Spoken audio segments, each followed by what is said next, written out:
विद्यार्थियों नमस्कार। हिंदी की डिजिटल कक्षा में आपका स्वागत है। आज हम 10वीं कक्षा की पाठ्यपुस्तक नवनीत के प्रकृति चित्रण पाठ के ऋतु वर्णन शीर्षक से संकलित पद्माकर के छंदों को पढ़ेंगे। पद्माकर रीतिकालीन कवि हैं। उनका ऋतु वर्णन, विशेषकर षड्ऋतु वर्णन, बेजोड़ है। उनके छंद ऋतुओं के साकार दर्शन कराते हैं। इस पाठ में हम वसंत, वर्षा और शरद के सौंदर्य को देखेंगे। पहले बसंत की झांकी। किंतु विद्यार्थियों, एक बात, जब पानी बरसता है तब बसंत नहीं होता है। बसंत आता है फरवरी मार्च महीने के बीच, जब फसल पीली पीली होने लगती है, लहराने लगती है, गदराने लगती है। सरसों, आम, पलास, महुआ, करौंदा, नींबू और सैकड़ों तरह के फूल खुशबू बिखेरने लगते हैं, सौंदर्य से भर उठते हैं। खुशबू ही खुशबू, सौंदर्य ही सौंदर्य।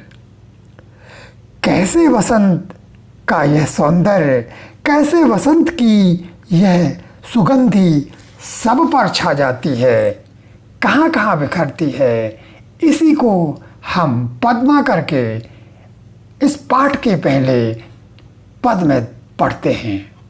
मैं सस्वर वाचन करूँगा, आपको भी इसी तरह से पढ़ना है। कूलन में, केली में, कछारन में, कुंजन में, क्यारन में, कलित कलीन खिलकत है। कहे पद्माकर परागन में, पौन में, पानन में, पिक में, पलासंद पगंत है। द्वार में, देशान में, दुनी में, देश देशन हूँ में, देखो दीप दीपन में, दीपत दिगंत है।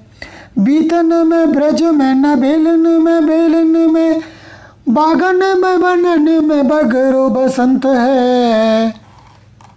कूलन में, केलिन में, कछारन में, कुंजन में, बगरो बसंत है। बसंत बगरा हुआ है, बसंत फैला हुआ है। बगरों का अर्थ होता है बिखरा हुआ है।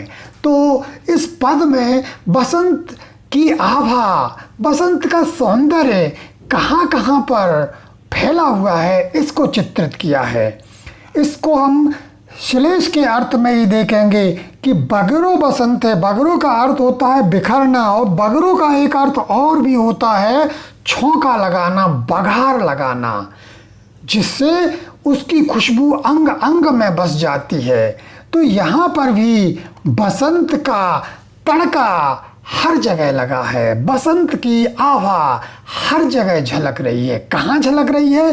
कूलन में, नदी के किनारों में, केली में।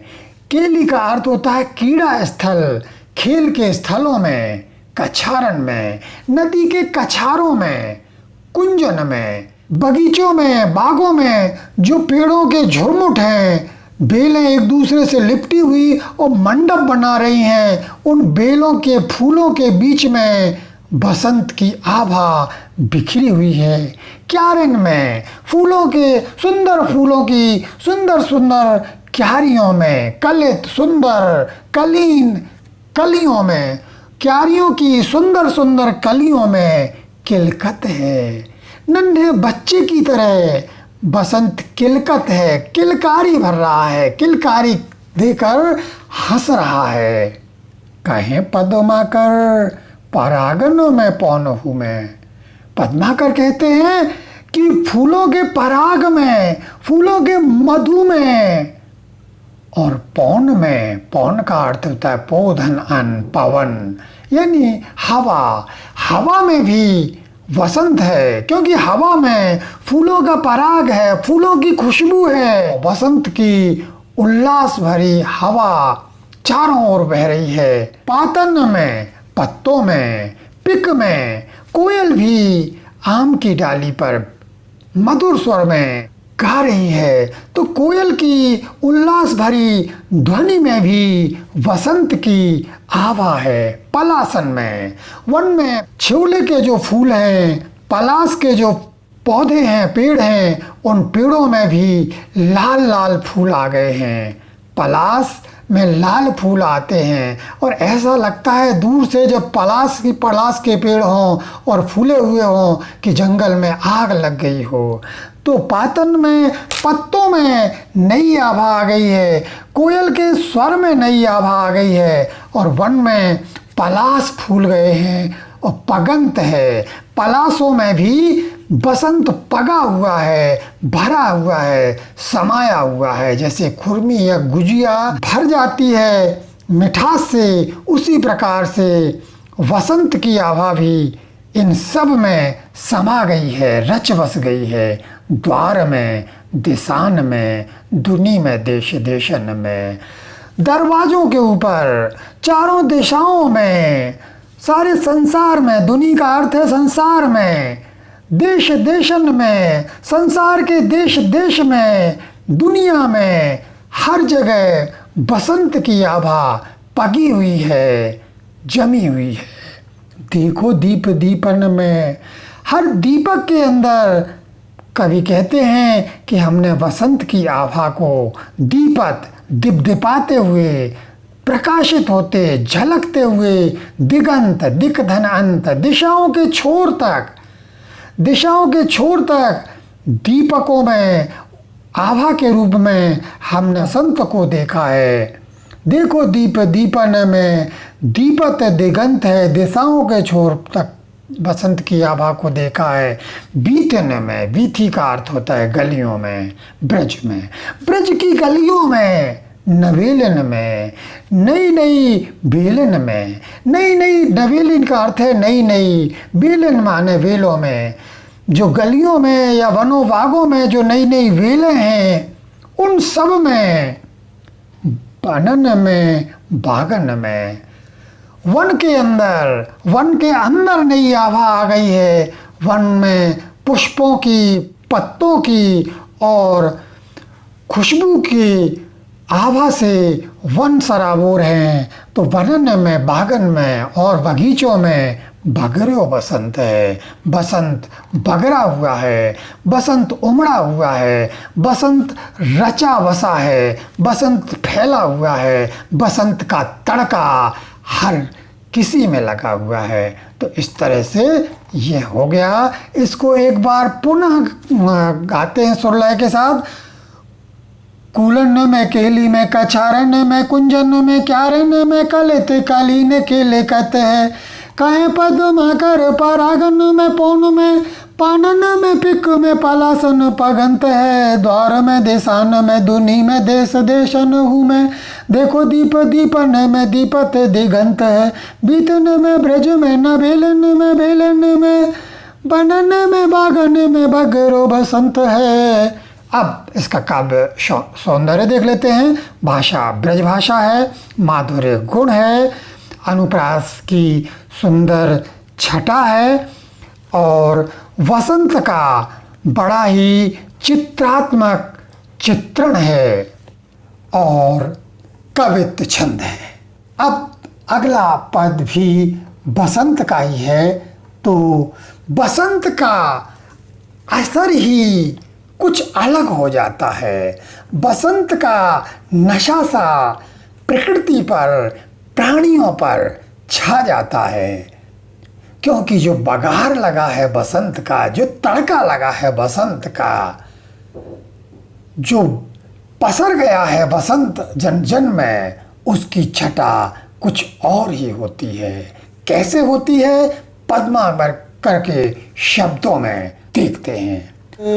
और भांति कुंजन में गुंजन तद भौर झौर और ढौर झौरने पे भौरने के बह गए।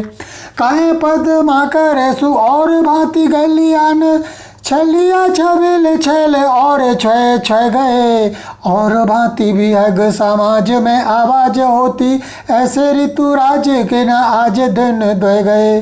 और रस और रीति और राग और रंग और तन और मन और बन हो गए। तो ये वसंत का चित्रण है कि सब कुछ पहले से हटकर हो गया है, अलग हो गया है। और भांति कुंजन में गुंज रहते भौर झौर।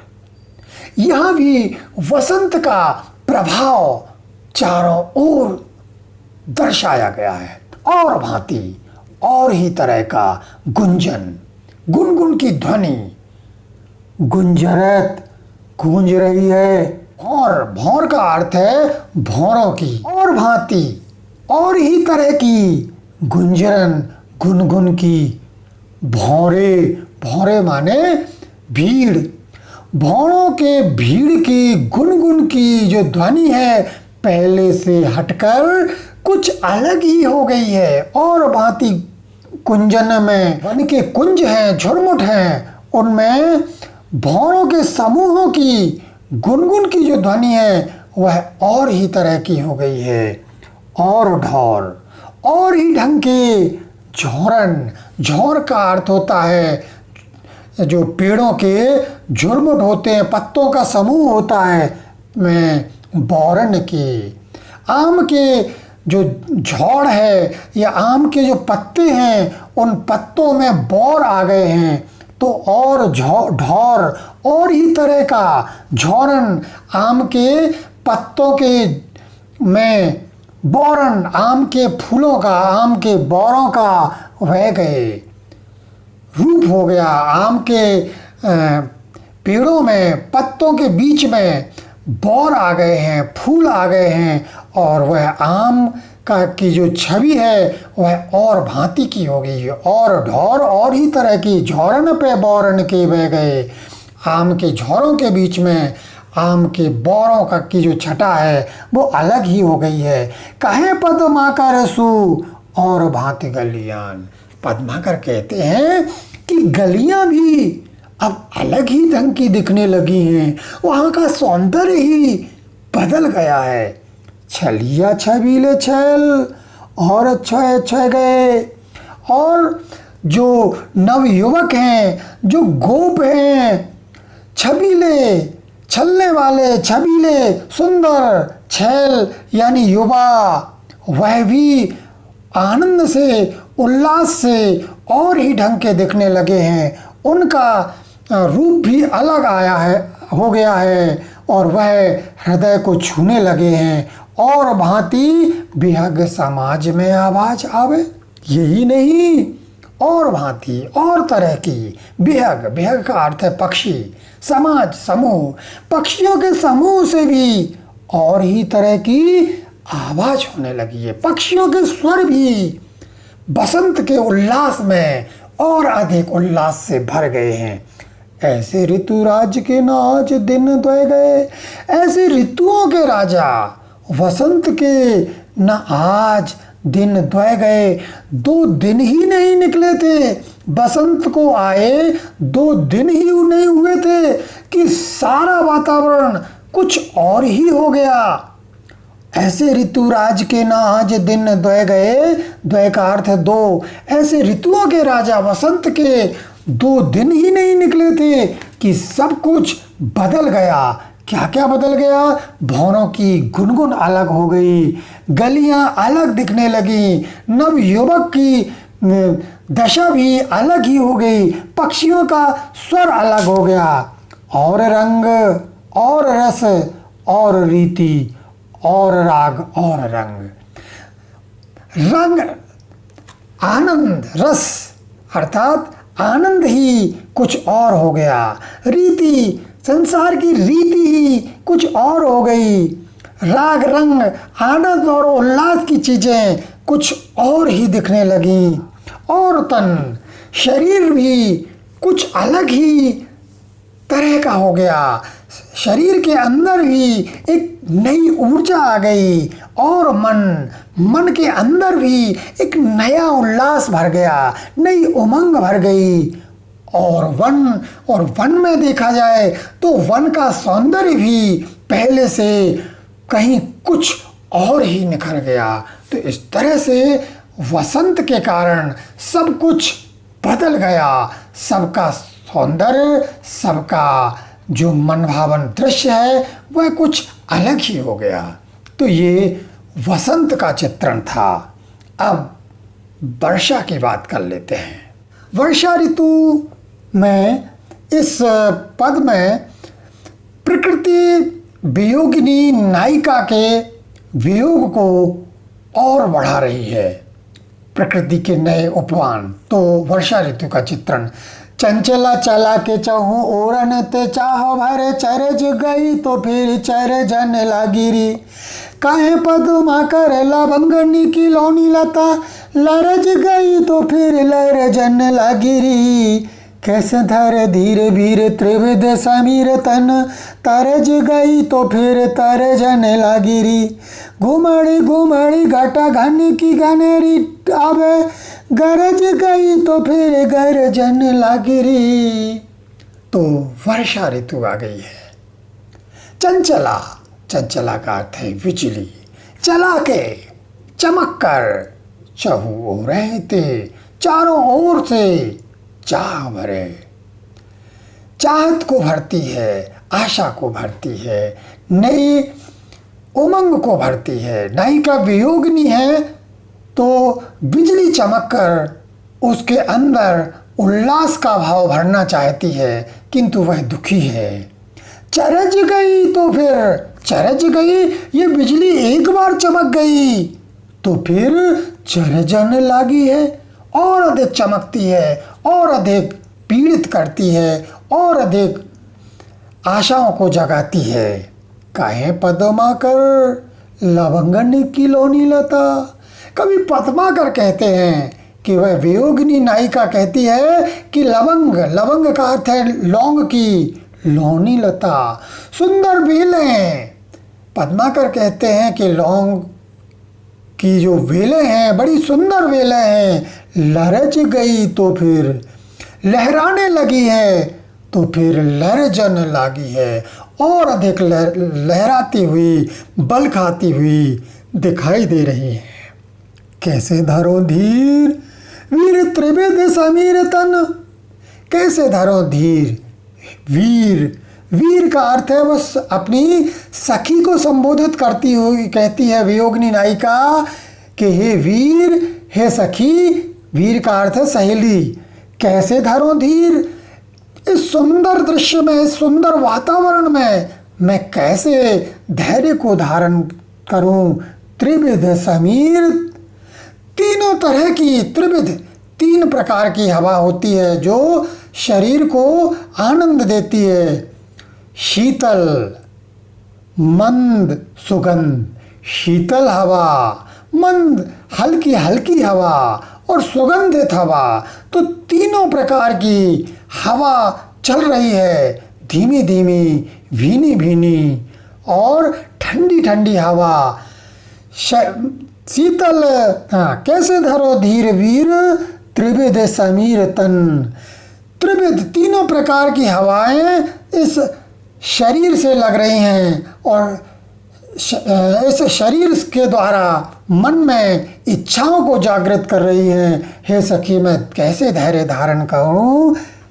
तरज गई तो फिर तरजन लागी है, और यह हवा हृदय के अंदर नई अभिलाषाएं, नई आकांक्षाएं भरने लगती है, तो वह भरती ही जाती है, उमंग को और बढ़ाती जाती है। घुमड़ी घुमड़ी घन, देखिए अनुप्रास का पद्माकर ने बड़ा ही सुंदर चित्रण किया है। जो चारों पद आज पढ़ेंगे उनमें आप देखिए घा वर्ण की आवृत्ति कितनी अच्छे से हुई है। घुमड़ घुमड़ घटा घने की घनेरी आवे, घुमड़ घुमड़ कर, गरज गरज कर, घटाएं, बादल, घन की, बादलों की जो घटाएं हैं, बादलों के जो समूह हैं, घनेरे, घने घने समूह हैं, वह घुमड़ घुमड़ कर उमड़ उमड़ कर गरजते हुए आ रहे हैं। गरज गई तो फिर गरजन लागी है, एक बार बदली गरजी तो फिर गरजती ही रहती है। हे सखी, मैं ऐसे सुंदर दृश्य में, ऐसे सुंदर वातावरण में कैसे धैर्य धारण करूं? तो इसमें आपको विशेष में एक बात और जोड़ देनी है कि इसमें वियोग श्रृंगार रस का प्रयोग किया गया है, बाकी बातें ज्यों की त्यों ही रहेंगी। अब अगला चित्र देखते हैं, अगली ऋतु है, और अगली ऋतु है शरद ऋतु। वर्षा के बाद शरद आती है। तालन पे ताल में तमालन में मालन पे, वृंदावन बीते ने बहार बंसी बट पे, कहे पद्मा करे अखंड रास मंडल पे, मंडते उमंड महाकालिंदी के तट पे, छिति पर छान पर छाजत छतान पर, ललित लतान पर लाड़ली की लट पे, भाई भली छाई यह सरद जुनाई जी, पाई छवि आजू ही कन्हाई के मुकुट पे, तालन पे ताल पे तमालन पे मालन पे, वृंदावन बीतनी बहार बंसी बट्टू पे। शरद ऋतु है, वृंदावन धाम है, और शरद के पूर्ण चांद की आभा चारों ओर बिखरी है। उस समय क्या दृश्य उपस्थित होता है, उसको पद्माकर ने वर्णन किया है उसका। तालन पे, तालाब के ऊपर, ताल में, ताल का अर्थ है यहाँ ताड़ के वृक्षों में, यानी चंद्रमा का दूधिया प्रकाश कहाँ कहाँ पर बिखरा है, कैसे उसका सौंदर्य बिखरा पड़ा है, उसका चित्रण है। तालन पे, तालाबों के ऊपर, ताल पे, ताल का अर्थ है ताड़ के वृक्षों में, तमालन पे, ये मथुरा और ब्रज में तमाल के वृक्ष हैं जो यमुना के किनारे हैं। तो तमाल के वृक्षों में, तमाल के वृक्षों की मालाएं सी बनी हुई हैं, लड़ियां सी बनी हुई हैं। तो मालन पे, तमाल के वृक्षों की मालाओं पर, तालाबों पर, ताड़ के वृक्षों पर, वृंदावन बीथिन, वृंदावन की बीथुइयों में, गलियों में, बहार बंशी बट में, और बंशी बट, जिस बट वृक्ष पर श्री कृष्ण बैठकर बांसुरी बजाते थे, उस बंसी वट पर भी चंद्रमा की, पूर्णिमा की चांदनी की आभा बिखरी हुई है। कहें पद्माकर अखंड रास मंडल पे, पद्माकर कहते हैं कि अखंड, पूरे के पूरे रास मंडल पे, श्री कृष्ण की रास स्थली पर मंडित, पूरा रास स्थल मंडित है, मड़ा हुआ है, जड़ा हुआ है, उमंड चारों ओर से महाकालिंदी के तट पर, कालिंदी नदी के किनारे भी वही चांदनी की आभा बिखरी है।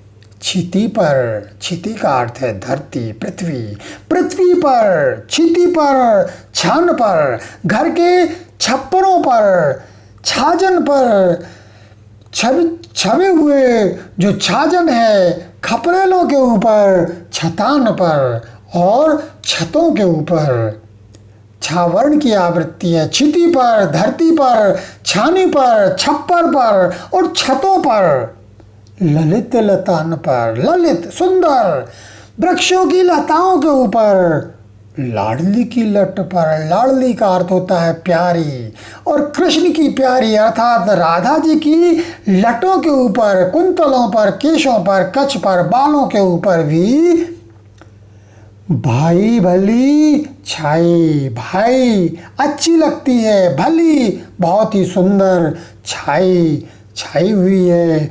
यह शरद जुन्हाई, शरद ऋतु की जुन्हाई, जुन्हाई का मतलब है जुनैया या चांदनी जी। यह चंद्रमा की, शरद ऋतु के चंद्रमा का यह प्रकाश बहुत ही सुंदर शोभा पा रहा है। पाई छवि आज ही, इसकी छवि इसकी आभा आज ही पाई है कन्हई के मुकुट पे। श्री कृष्ण के मुकुट पर भी इसकी आभा अलग ही दिखाई दे रही है। भाई भली छाई है शरद जुन्हाई जेमी, शरद की ये चांदनी बहुत भली लग रही है, पाई छवि आज भी कन्हई के मुकुट पर। श्री कृष्ण के मुकुट पर भी इसकी आभा अलग ही दिखती है। एक बार फिर से पढ़कर इसका आनंद लेते हैं। तालन में ताल पे, तमालन पे, मालन पे, वृंदावन भी तेने बाहर बंसी वट पे, कहे पदमा करे अखंड रास मंडल पे, मंडित उमंड महाकाल लिंदी के तट पे, छिति पर छान पर छाजन छतन पर लतित ततन पर लाड़ली के लट पे, पाई भली छाई है शरद जुन्हाई जी, पाई छवि आज ही कन्हई के मुकुट पे। तो इस तरह से ये 4 पद हो गए। अब इस पाठ के प्रश्नों को ले लेते हैं। पहला प्रश्न, कवि के अनुसार वनों और बागों में किस का विस्तार है? सीधा सीधा उत्तर है वसंत का।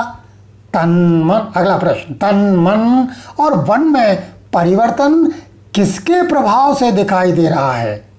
हाँ, बिल्कुल सही, वसंत का जो प्रभाव, ऋतुराज वसंत के प्रभाव से ही सब कुछ परिवर्तित हो गया है। और तन और मन और वन हो गए, ऐसे ऋतुराज के जो दिन आज द्वय गए। कन्हैया के मुकुट की शोभा क्यों बढ़ गई है? शरद ऋतु की जुन्हाई के कारण, शरद ऋतु की चांदनी की आभा के कारण। वसंत ऋतु के आगमन पर प्रकृति में कौन कौन से परिवर्तन होते हैं? तो आरंभ के दोनों पदों के व्याख्या के आधार पर आपको इसका उत्तर लिखना है। नदी के कूलों पर, किनारों पर, कुंजों में, वनों में, बागों में, गलियों में, हर स्थान पर वसंत अलग ही आभा है। तो इन सब को आपको दोनों छंदों को पढ़कर और आपको लिखना है। जमुना तट पर किसकी छटा बिखरी हुई है? जमुना तट पर चांदनी की छटा बिखरी हुई है। अब देखिए, अधिक अंक का प्रश्न आता है तो अधिक विस्तार से लिख देना है, कम अंक का आता है तो कम शब्दों में लिखना है, छोटा बड़ा उत्तर करके लिखना आपको सीखना है। आप इसकी व्याख्या को देखेंगे और व्याख्या को देखने के बाद, समझने के बाद ये उत्तर आप अच्छे से लिख पाएंगे। रटना छोड़ना है, स्वयं लिखना सीखना है और यही मेरा उद्देश्य है, इसलिए उत्तर नहीं लिखा रहा हूँ।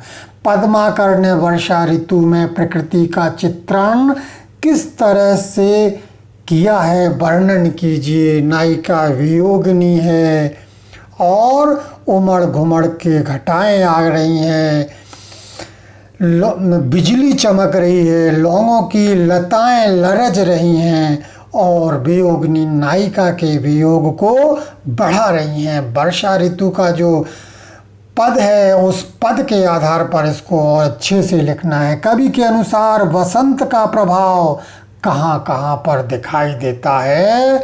तो बानन में, बागन में, इस वसंत वाला जो पद है उसके आधार पर लिखना है। तो आज की कक्षा यहीं तक। अगले वीडियो के साथ पुनः उपस्थित होऊंगा। नमस्कार।